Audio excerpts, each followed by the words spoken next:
So today is about a journey that we've all been on, the four of us here today. It started with my hatred for admin. I've always hated admin involved, or the admin that's involved with running an engineering consultancy. So it starts with this thoughts to me: humans are good at problem solving and engineering. Computers are good at analysis, but they're not good at the engineering yet. They might get there one day. What they are very good at is automating repetitive tasks that humans are not very good at.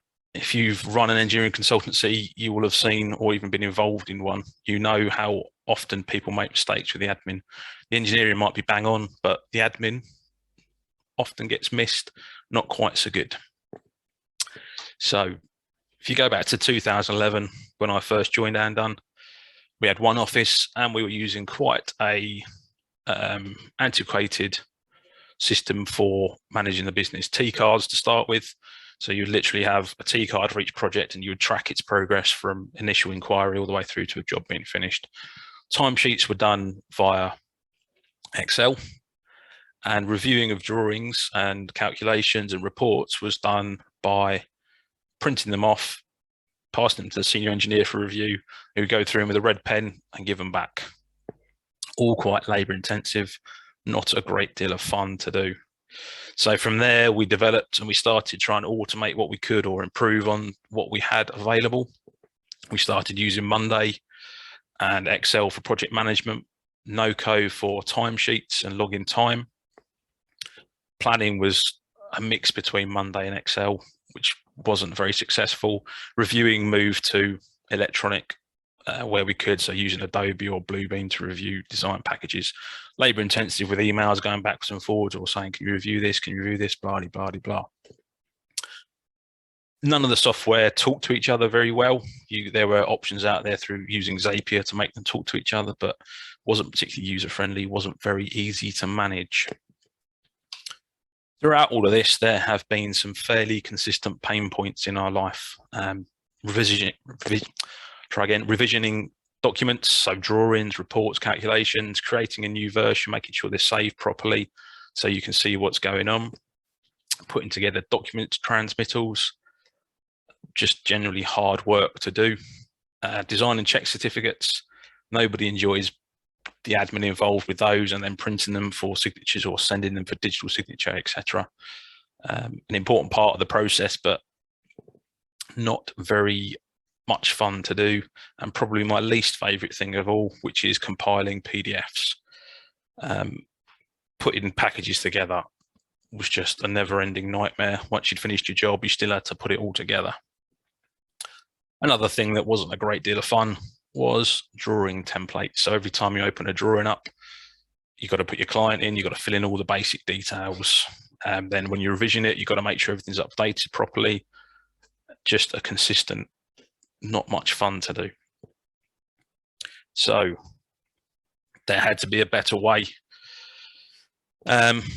Luckily, I knew Mark through my brother, and Mark and Dragos had just set up a software development company. So I had a chat with them, and 2 years of hard work by Dragos and Mark, with some assistance from the guys from Andun and AWD, we now have DraftHub, which is a software platform built from the ground up to run an engineering consultancy. Now, it's got plenty of other uses that we're exploring, but at the moment, we're focusing on an engineering consultancy and how we can make life easier.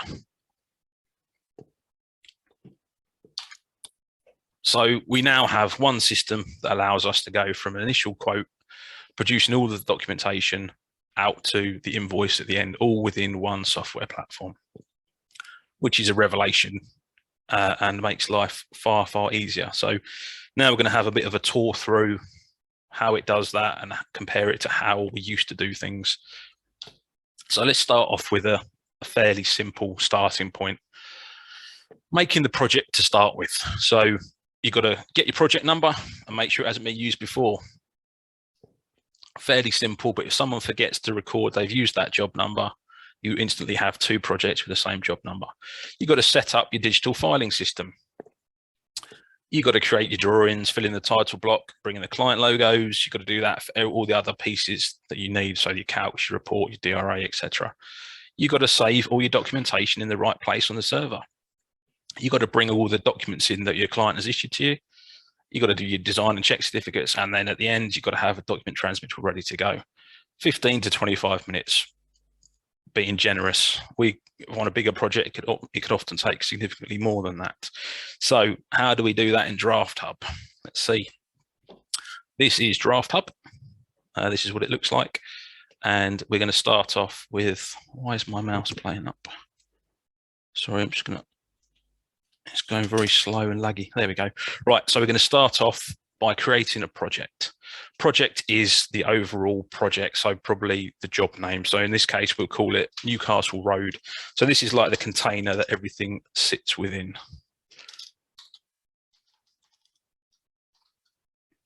I'm going to say NR for the initials, and we're going to say the client is Mr. C, shall we say. And I'm going to be the responsible engineer on this project.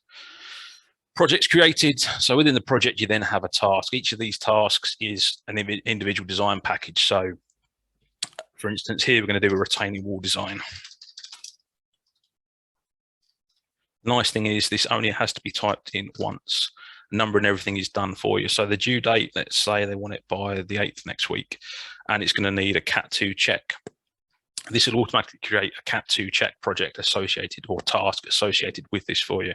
And we'll say I'm going to do it, and we're going to go draft initially. It's been instructed and it's a lump sum. We also have the quotes built in, but Malik is going to go through that when it gets to his turn. Okay, and it doesn't have a railway interface and there's no Cat3. And there we go. Task created. Now I can go into it. I can add, so there's going to be a drawing, and that'll be for approval, draft, sorry, initially. And we can add as many sheets as we want. So let's say we want 2 sheets.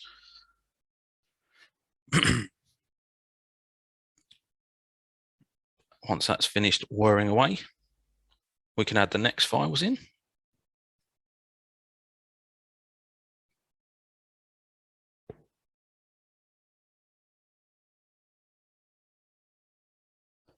There we go. That's created those. And then the MathCAD. So we use MathCAD for calculations. If you use Excel, manual, whatever you use, there's a way it can be built into the system. And we have our report template, our standard report template will be fine on this. So there you go. You have everything created. And it's also opened up in BricsCAD, the drawing for you. There you go with 2 sheets created, sheet 1, sheet 2. There we go, easy as that. Just to show how it works, I'm just going to plop a little drawing in here just so you can see. So if I save that, that's now gone back up to Draft Hub. It's just closing and saving. There we go. And now if we go into the file itself and we hover over the publish, you can see it's uploaded, and there it is. There is our nicely finished drawing template. Easy peasy, easy as that. And it's the same for the report. So again, this is how we like our reports to look. Everything is created, and you'll notice that nothing's signed off because it hasn't been checked and approved. So that's, I don't know how long that took, but it wasn't very long at all. And the other item you need is the document register, which is created at the click of a button. And there it is. Now it's going to be blank because nothing's been issued yet, but you can see it's logged everything there already straight away. So that's one of the first pain points, and hopefully you can see that that was much quicker than the old-fashioned way of doing things. Planning. Now, planning was never a great deal of fun using Excel or Monday. Either way, there was a lot of manual input required or something going in the background to try and automate it. We tried all sorts. We got it all right, but not particularly user-friendly. Now, in Draft Hub, all the data is in one place. So when we plan, it's all done with the same data. So all the jobs are created for you. So they're all here. So say that your planning meeting, everything you need to plan out that's been instructed and needs to be planned is now in a nice list for you, and you can issue it out to your engineers. the timeline and the system can deal with holidays. So you can see Maliki and I are on holiday. Some things never change. You can also block in people's working hours. So what is up with this mouse?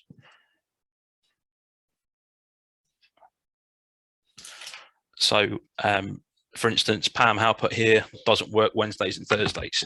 This can all be built into your system and edited by each person to suit, and the planning system will reflect that. So if we just want to start planning, you have to excuse me because for some reason my mouse has decided it doesn't want to play ball. There we go. So that can be placed in there. So a nice feature of this is you can set authorities for each person. So for instance, what is going on with this mouse? Pam, we're saying, doesn't have the competency to do anything that's design Cat 2 check or level. She can only do Cat 1 designs. You try and assign work to her that's Cat 2 and it will give you up a little warning there. So we know we need to assign that to somebody else. And by dragging and dropping this, it actually tells the engineer that project then becomes theirs. So you'll see it automatically it'll automatically go back to them. So if I open that task now, you see that it's assigned and that's automatically changed because it's been pulled across to them. Now, if we want to place in some work for Maliki to do, keep him busy, the best traditions, you'll see there it's jumped over his holiday. And you'll also see it started flashing red. So it's flashed red because the due date is the 2nd of December and we're planning for it to be completed past that date. So it gives you a nice visual clue that, you know what, we can't give that to Maliki or we're going to have to speak to our client.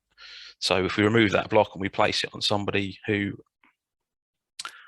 can finish it in time, say Mark, so Mark's going to be busy now. We can reassign that to Mark, except I didn't want to drag. Let's try again there. Oh, I've dragged it. You have to excuse me. My mouse is, there we go, right. So Mark has now got that project and he hasn't got much on this week, so he can finish it by the Friday, the 2nd of December without any trouble whatsoever. And there you go. And say if we put something on for Pam to do, we drop that on there, you'll see it will jump either side of her working week. So because you've estimated it's going to take 4 days, it's split it out and figured out, you know, what you actually mean. It needs to take that long and just taken that gap out of the middle and moved it across for you. And again, it's gone red because it needs to be finished. So Pam's going to have to work harder. And we also have these special tasks that you can drop in. So we use these common ones here. Don't need holiday anymore because that's built in a different way. SIP, university, all of this can be dropped into the timesheets or the planning. So you can see what people are doing. So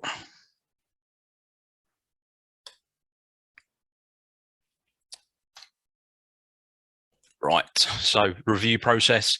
I said the old way of doing it that we were using was Bluebeam or Adobe or similar.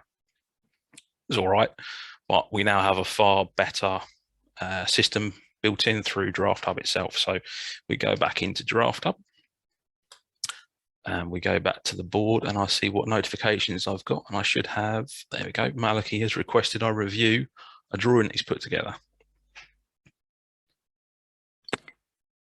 Looks like a nice clean drawing that Maliki's done there. So I can go into this drawing and I can mark up. This mouse is driving me crackers.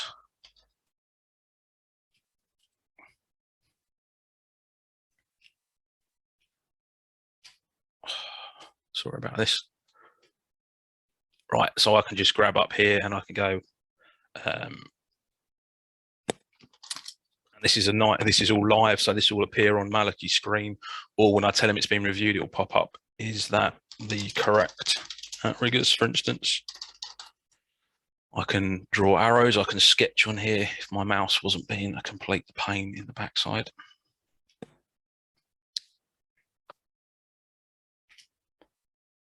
I can mark up a circle there and say, is that note correct or similar?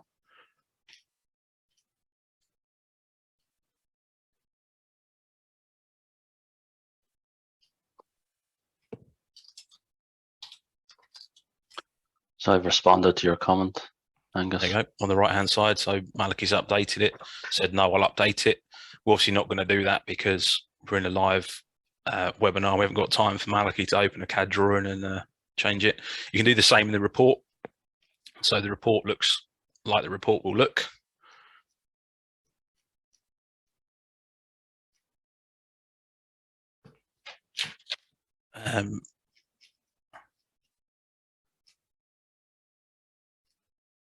So I can comment on anything in here. So exactly the same live markup. And the nice thing is if you have that comment there, you can just click on it and it will take you back to where it is in the document. You can also look at the document as it was in the time the review was undertaken. So if you do the edits, you might find that the comments don't line up with where you made the comments initially, if that makes sense, which is very, very handy. And you can do exactly the same in the calculations. So I can put comments in here all the way through. And then I can submit a review. And in this case, Malachi's made the changes for me while we've been talking. We'll pretend, and I can approve that. There we go. So that document is now approved. So I'm just going to go into there, and now I'm going to go back into the presentation. So that's how easy it is to review. Nice live system with a full auditable trail log that shows who did what and when and what the comments were. And that will be for every revision that you work on. We talked earlier briefly about certificates. If you think about what you've actually got to do to produce a design and check certificate, there's quite a lot of things to do. I'm not going to read through them all again. If you've had the misfortune of doing lots of these, you will understand my pain with producing them. So in Draft Hub, here's the report that Malachi has done and that I've just approved. If I download that, you'll see a nicely completed report that's got everything in it. It's got all the signatures and the dates. Now, this is all controlled, excuse me, through the approval process. This will not have the dates in it, and it will not have the signatures on the front cover till this has been formally approved. And it can only be approved by the people you set as reviewers and approvers in the software.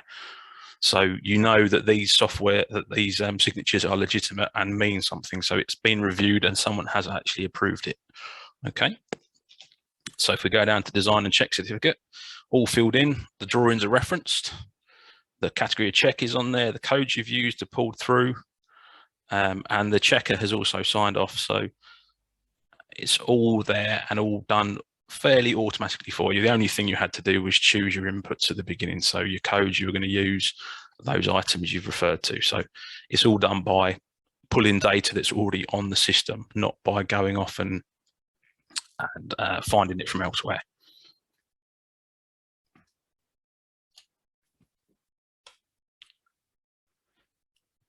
Issuing documents, as I said at the beginning, transmittal is not a great deal of fun, particularly if you're working on a big job like this one here, where you would go on forever with producing transmittals.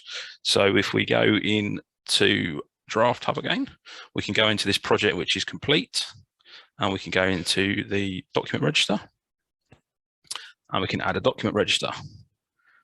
So you can do it at the beginning or you can do it at the end. Either way, you get the same outcome. It's just this one will now be filled in, and there it is. It's got all the revisions, the dates it was issued, and who it was issued by. So because I'm the one who clicked it, it'd be me who's issuing it. And you can download that as a PDF. And there it is, ready to be issued to your client with everything you need on it.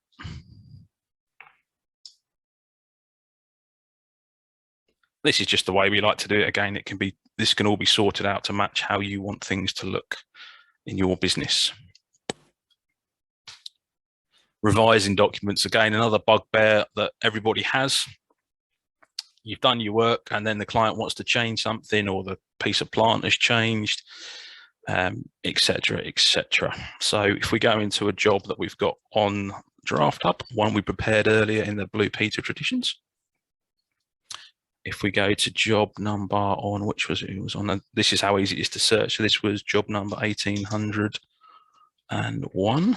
That's the one I want. So TBM launch chamber. So this is one that Maliki has completed early and I've reviewed and approved. So I'm going to demonstrate because I'm doing the presentation at the moment. So if I want to revise this, let's say prop loads changed, for instance, or plant, yeah, we'll just call it that for now. Prop loads changed. That creates a new version of all of those documents with a new revision.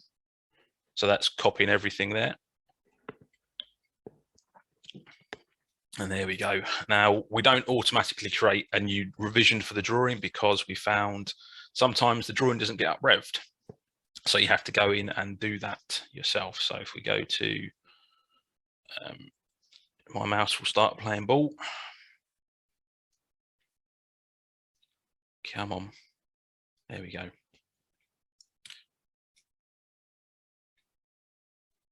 Honestly, of all the times to do this.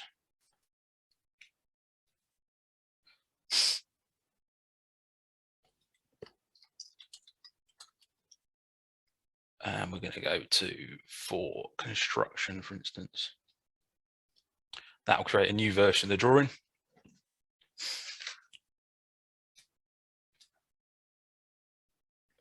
In reality, this would be the engineer doing it because you can't design and approve your own software or your own design package. But it's as easy as that to produce a new revision. You can see up here, it's publishing away. And when that finishes publishing, we'll be able to download it. There we go. So I can now download that PDF, and there it is.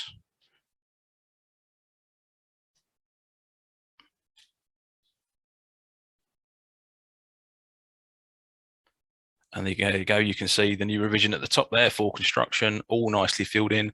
You'll notice it isn't filled in down the bottom here because it hasn't yet been approved. So it hasn't been checked and approved. So it hasn't had those boxes filled in, but you can see a nice looking drawing there, completed, all up-revved, pretty much at the click of a button. But it would be if your mouse wasn't playing up. I'm having a bad week of this, clearly. Last week I had a power cut just before I was doing a presentation. This week my mouse has decided it doesn't want to play ball. Anyway.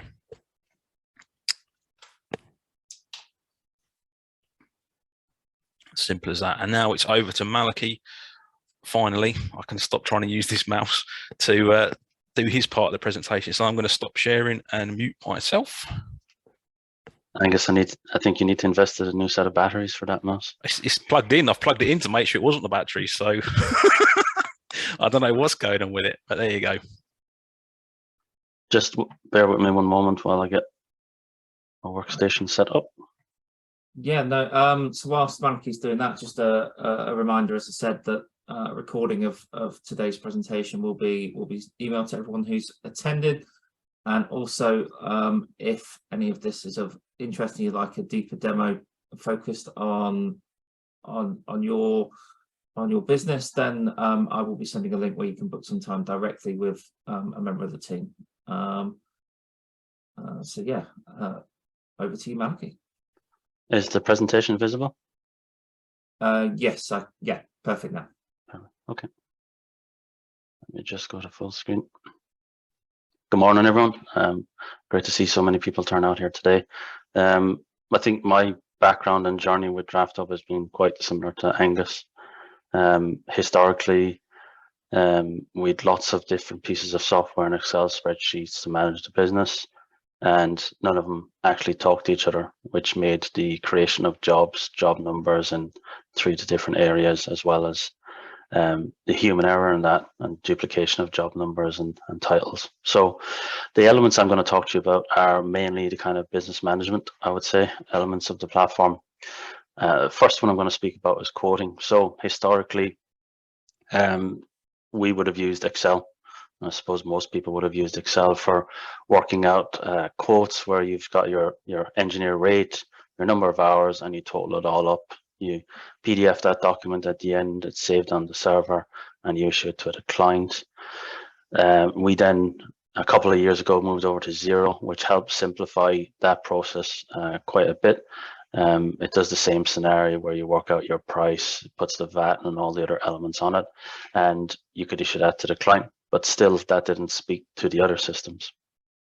it was time consuming for everyone as well. Now we're working on Draft Hub.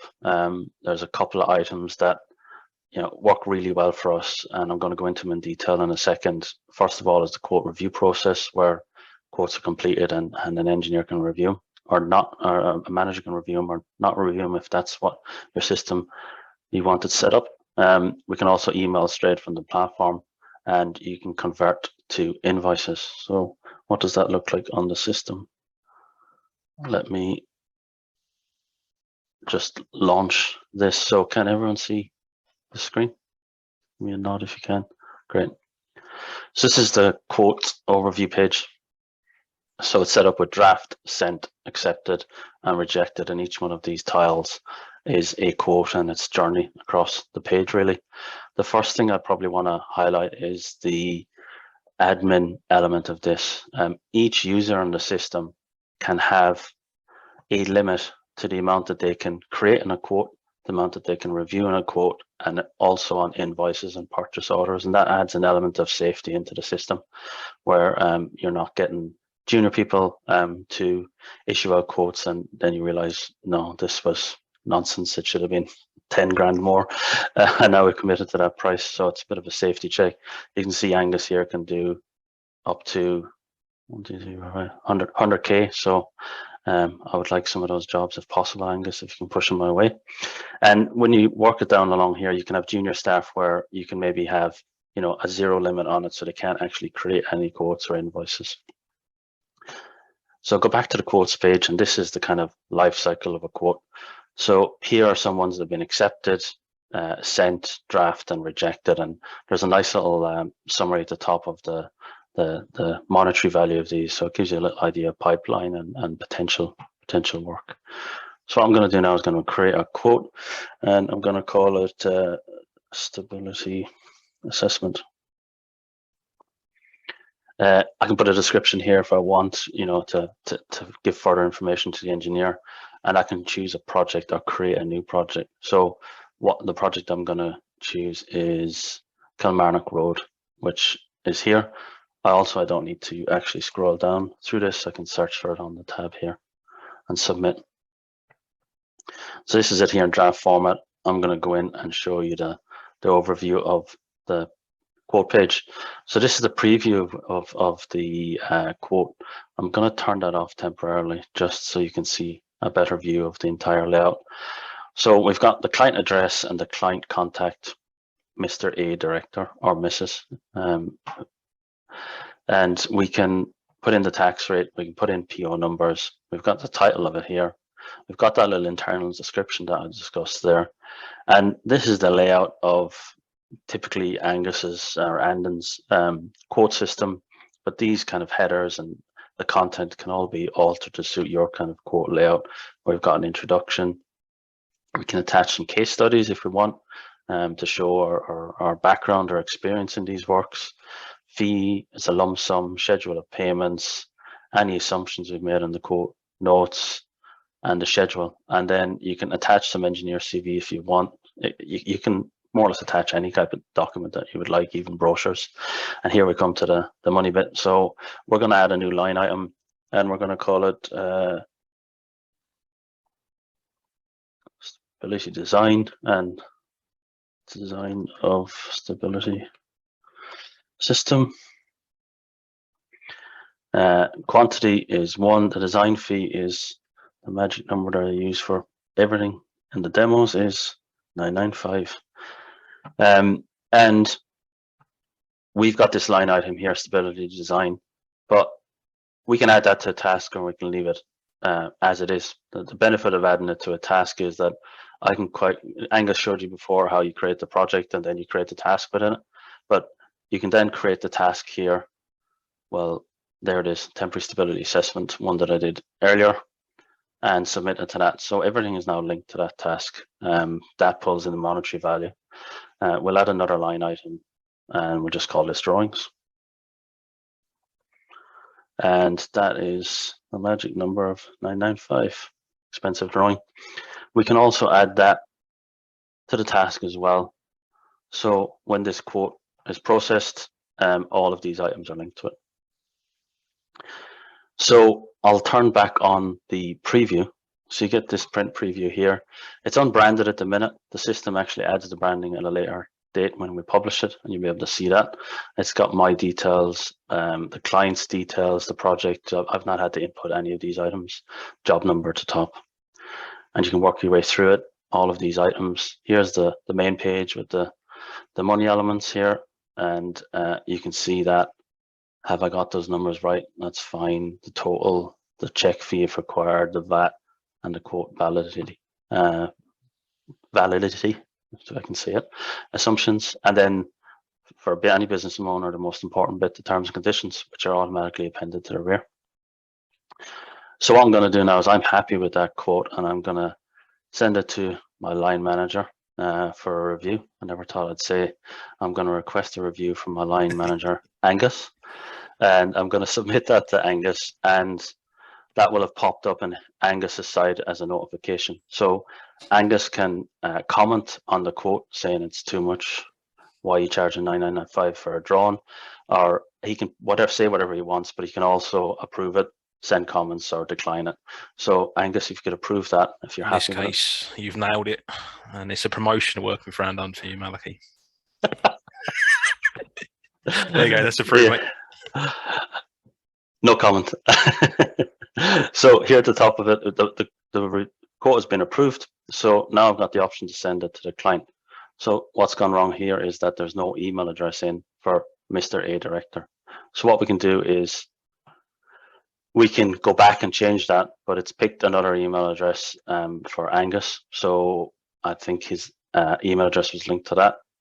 It'll CC it into wherever you need it to be CC'd. What we do is AWS, we've created a quotes email address, and everything gets automatically CC'd into that. So we've got a record of all these quotes going out, and we can review them. You can see here that it's put in stability assessment for Kilmarnock Road automatically, and because there was no name in for first name in for the client, it's not put in a name there. So I can send that, and that will go to angus@drafthub.com. And just so you get an idea of what it looks like, you can see here in the preview, it's unbranded. Let's download it.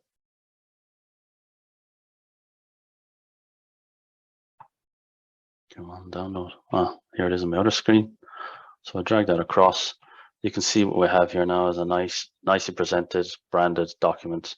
It's going out to your client, and to me, it looks very, very professional. Apart from this logo here. So that is the overview of the quotes, and we've sent that to the client. So if I go back into the quotes, you can see that it's moved from draft into sent. So what I can do is the client has accepted it. I can go back into the quote, and I can click accepted or rejected. So obviously want them to be accepted. If they are rejected, there's an option here to just add a little more information to it. If you want to interrogate them, timescales, price, whatever it was, we'll put that in there. And if we go back to the quote overview page, you'll see that that was rejected in here, and it's been tagged with that element of timescales. So we can always go and review that at a later date.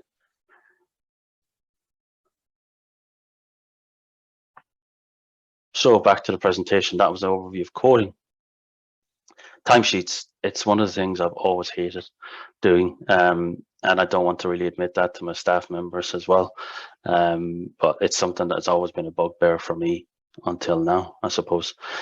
Previous to this, we would do Excel line items. What I would do really is I'd put a little block in my Outlook calendar, and then hopefully I'd put in the job number with it, but sometimes it might only be a line of text.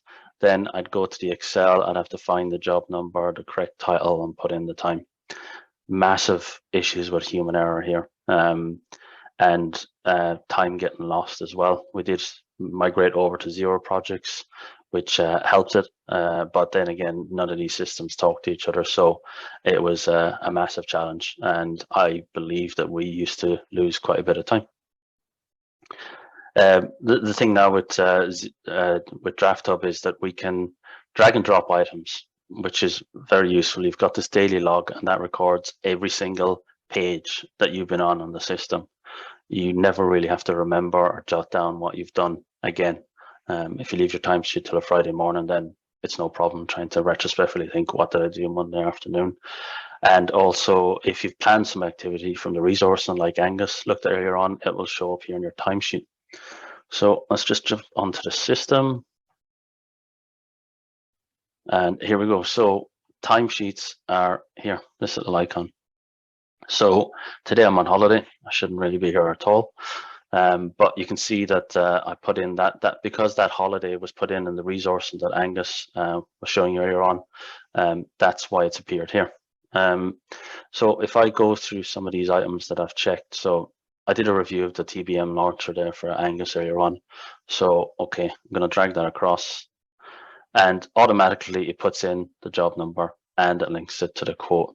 So I've done a review of calcs. I did spend an hour at that. I can spend whatever length of time is needed at that item. Is it billable? Yes, that that button is never unticked. And then you can submit that, and then it shows up here on your timesheet. You can move it about, you can make it smaller or larger, whatever you need to do. Later in the day or earlier this morning, then I was working on this temperature stability assessment that we just looked at previously. I can drop that in there. It's got the job number on it, linked to the quote, and it automatically says that I worked in the Excel file. So that's great. I can tweak about with the fees or the variations. I can add in miles traveled if I want and submit that, and there it appears there. So if I go back, you know, my timesheet for yesterday, I've completed it, which is great. But if I hadn't, I've got this daily log here of everything that I did for that day, which is a fantastic resource to have. So as you can see, if I planned activity, it would have appeared here. And I didn't. So, but if it was there, it's quite an easy case of dragging and dropping that. And I can go back through my timesheet into last week, Friday, Thursday, and so on. And if I needed to, I can actually interrogate as an admin user, interrogate other timesheets. So has Angus done his timesheet today?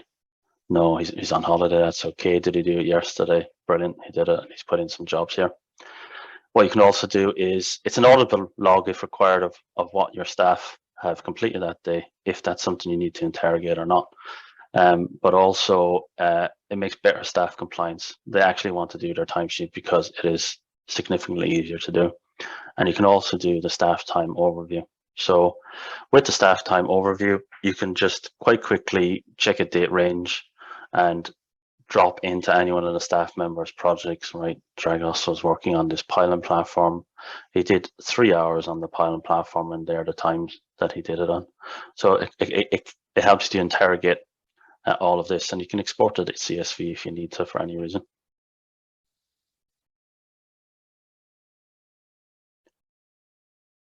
Where is it? There we go. So that covers timesheets.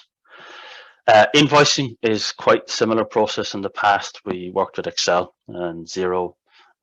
Did we get all those timelines across from our timesheets into the Excel Xero Excel file? Probably not. Copying over invoice numbers, job numbers, a lot of elements of human error here. Invoicing now, I'll just show you quickly the batch invoice function, which is really a catch-all for timelines. You can send it from the system, and also we have some neat integrations with QuickBooks and Xero, and I think Sage is coming soon as well. So how does that look? Invoice page, quite similar to the quote overview page here.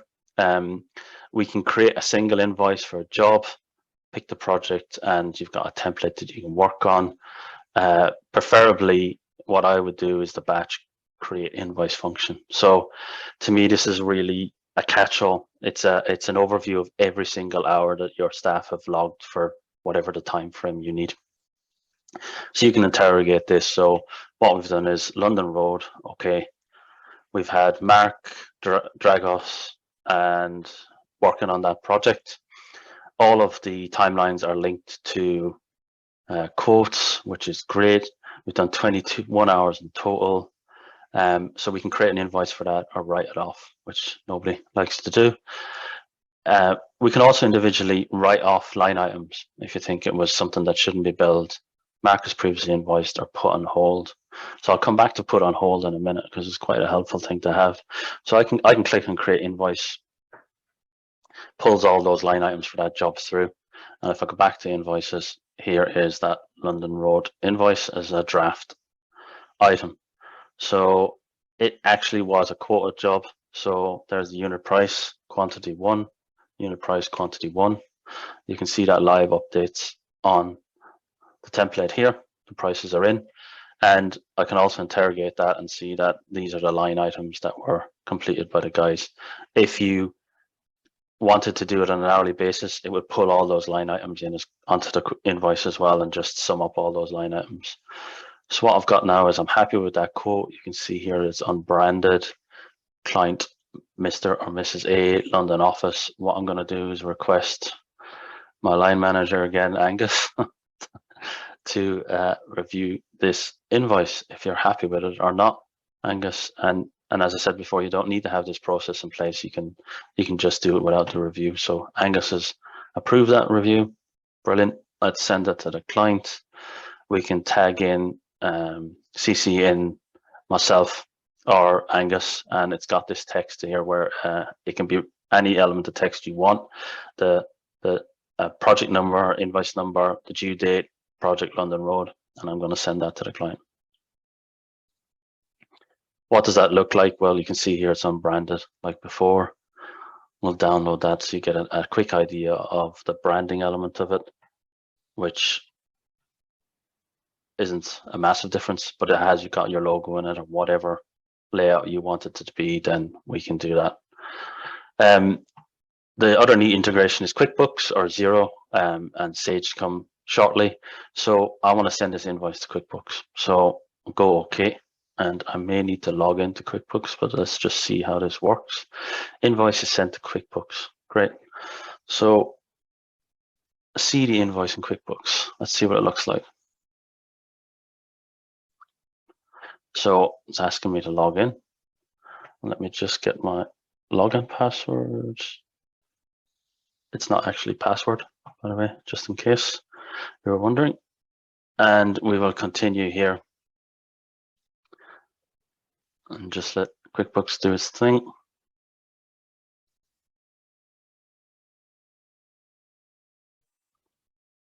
And the invoice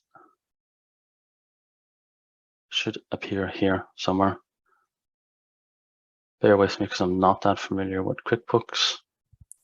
Monkey, if you go back to Draft Hub and do it again after you've logged in, you'll send you straight through to the invoice. Okay, 1 second. So see invoice in QuickBooks. Thank you, Dragos.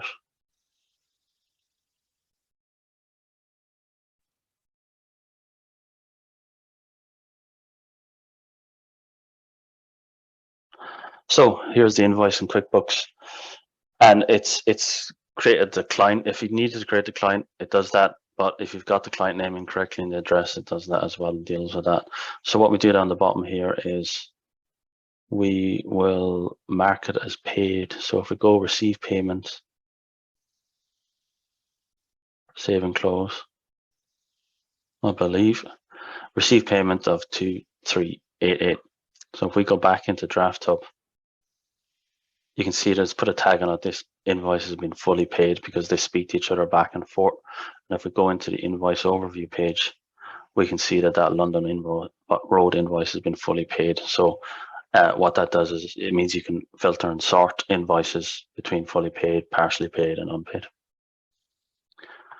Okie doke. So let me jump back into batch invoices again. It's just a tool I really like. So what you've got the opportunity to do here is we've done, these hours for this project, but it's a speculative one that we did a bit of work, maybe a loss leader on for a job that may come back in the future. So what we're going to do is we're going to put this on hold. I don't want to write off these items because I may want to bill them in the future when I win the job, or if I win the job. So we put them on hold, and what you can do is you can filter out the on hold ones for now so that they're not clogging up your screen, but they're always still there. You do have the option Hinkley Point, right? Okay, we didn't get on that job. We're gonna write off that line item, and then that just disappears from your list. So this is always a live portal that we're working from. Okay, let me jump back onto my presentation. So that was QuickBooks and invoicing and the overview of invoicing. We do have some analytic tools within the system as well, which highlights your monthly invoicing in real time, your accepted quotes in real time, which is a bit of a help. And also there's a budget tool or financial tool within all of the projects. So if I jump back onto Angus's project here, so we'll say Stokeway project here, you've got all these tabs at the top, but you've got financials. So we've used 52% of the budget. So we want this to always be in the blue. So Angus has done well in this job. We've not lost money for a change. And we've got the line items here for the timesheets if required.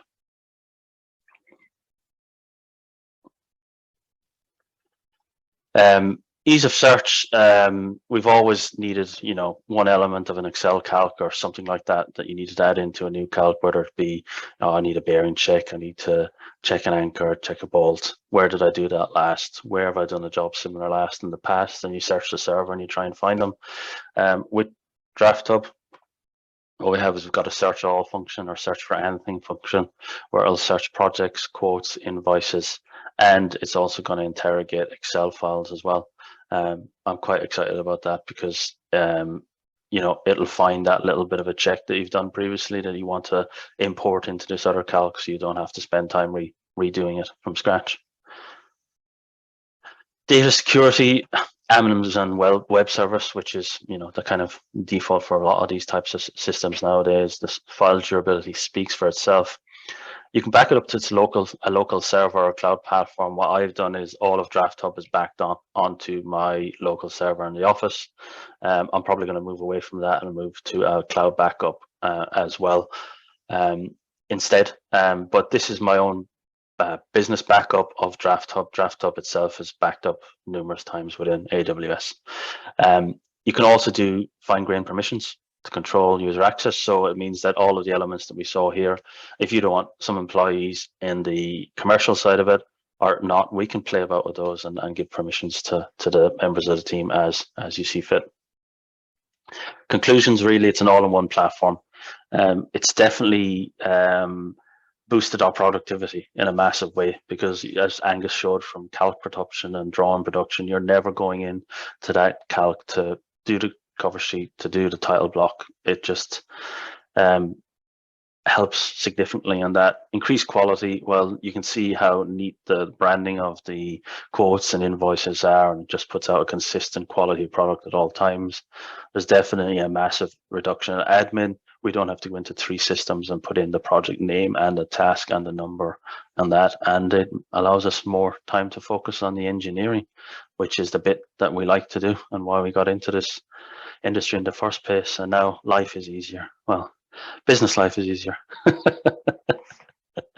So that's the conclusion of our presentation.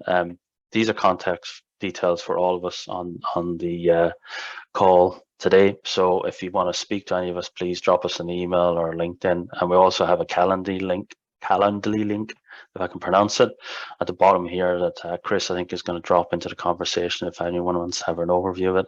I think Chris is going to jump in now and do a kind of a Q&A session, if that's okay with everyone.